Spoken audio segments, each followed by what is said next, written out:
How tough a challenge was this in the Mile High City, in the middle of the road trip without Mitchell and Nerlens? Yeah, it's always hard. The Utah Denver back to back is probably the hardest back to back in the league. I've played here 2 years, and every time we played a team on a back to back, we knew that fatigue was going to be a factor. But honestly, I thought we had a lot of juice. You know, we started the game very well. We played great offense tonight, and it was more about our defensive execution.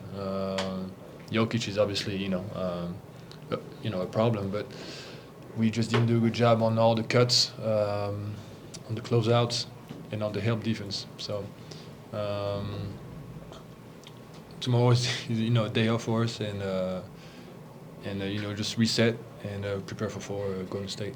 Even going back to that Memphis game, you guys have played hard, but the results haven't been there. Yeah. Is that discouraging? Does that tell you that, like, what else can we do? No, I mean, it doesn't feel good, for sure. But we are fighting. I think it's obvious. It's not like we are not trying hard at all. But when you look at the Laker game, and I mean, tonight was a little different. But when you look at the Laker game and Utah, we could have easily won those two games, and that's what I mean by the execution. The execution on offense, the execution on defense, because sometimes it's just one or two plays that makes the difference. Tonight, we couldn't get stops, so it's really our fault. We just have to look at the things we didn't do well. But again, Jokic is so different on offense. He's the only player that plays like that, so he presents different challenges. So yeah. The trade deadline's obviously coming up. Your name too has been out there. What do you think? Have you talked to the front office? Do you know where you stand? No, not at all, man. To be honest, the very first time I heard my name in trade rumors was probably my second year in Orlando. At first you were kind of, yeah, it's a weird feeling, to see your name pop up and stuff, and your friends are all calling you, oh hey, what's going on? Like, do you know anything? The truth is, as long as nothing happens, it doesn't matter. We have a job to do. We have games to win. We have to prepare the same way. So yeah, it really doesn't matter. There's no effect at all. And actually, the one time I got traded from Denver to Orlando, there was no rumors at all. There was absolutely nothing. You know what I mean? So, stuff like that. It's just a business. And so, year 10, you just don't worry about that anymore. I mean, I know you can know that intellectually, right? But is it hard to be able to execute that, even if you know that's hard to do what? Is it hard to have that mentality of keeping that noise out, even if you might know intellectually that's the way you want to handle it? I think we're all different. I think we all have ways to handle pressure and outside noise and all that.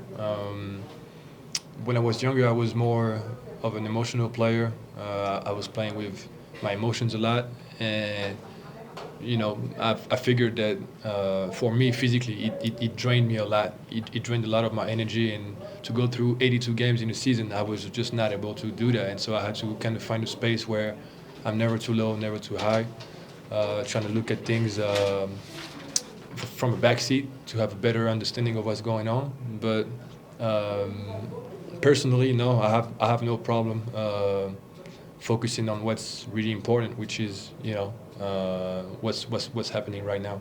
With the team struggling heading into the deadline, I know you guys obviously put this together with high hopes in the summer.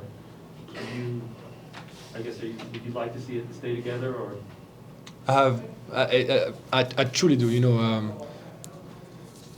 I've only been here for a few months, so you guys probably don't know me yet. But when I say something, I mean it. I'm not here bullshitting or just saying something just to say it. I really do believe we have the right pieces. We have talent, we have toughness, we have everything. And we're not that far from playing better and getting wins. It's just about finding a way to play and sticking with that and building confidence and all that. And I mean, stuff happens fast in the NBA, man. When you look at the Cavs this year, how they're playing, I mean, they're talented, but they're not like overly loaded. You know what I mean? Or even how these guys played last year. They executed, and so we just have to find ourselves right now.